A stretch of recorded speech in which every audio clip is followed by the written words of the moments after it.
தொடர் விடுமுறை மற்றும் கிறிஸ்துமஸ் விழாவை முன்னிட்டு திருச்செந்தூரில் குவிந்த சுற்றுலா பயணிகள். முருகனின் அறுபடை வீடுகளில் இரண்டாம் படை வீடாக விளங்குகிறது திருச்செந்தூர் சுப்பிரமணிய சுவாமி கோவில்.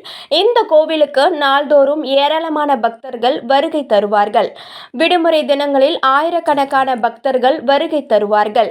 இந்த நிலையில் பள்ளிகளுக்கு தொடர் விடுமுறை அறிவிக்கப்பட்டுள்ளதால் திருச்செந்தூருக்கு இன்றைய தினம் ஏராளமான பக்தர்கள் குடும்பத்துடன் வருகை தந்துள்ளனர். அதிகாலை முதலே கோவிலுக்கு வருகை தந்த பக்தர்கள் கோவில் முன்புள்ள கடலில் நீராடி சுவாமி தரிசனம் செய்து வருகின்றனர். மேலும் இன்றைய தினம் கிறிஸ்துமஸ் பண்டிகையை முன்னிட்டு விடுமுறை தினம் என்பதால் சிறுவர்கள் முதல் பெரியவர்கள் வரை திருச்செந்தூர் கோவில் முன்புள்ள கடற்கரையில் குடும்பத்தோடு விளையாடி மகிழ்ந்து பொழுதை கழித்து வருகின்றனர். இதற்காக கடலில் குளித்தும் கடல் மணலில் விளையாடியும் வருகின்றனர். மேலும் சில இளைஞர்கள் கடற்கரை மணலில் ஒரு இளைஞரை மணலால் மூடி விளையாடினர். குழந்தைகள் சிலர் கடற்கரை மணலை தோண்டி விளையாடி மகிழ்ந்தனர். கடற்கரை மணலில் குடும்பத்தோடு அமர்ந்து உணவு உண்டு மகிழ்ந்தனர். மேலும் சிலர் பானிபூரிகள் உண்டு மகிழ்ந்தனர். கடற்கரையில் குவிந்த பக்தர்கள் கிளி ஜோசியம் பார்த்து ரசித்தனர்.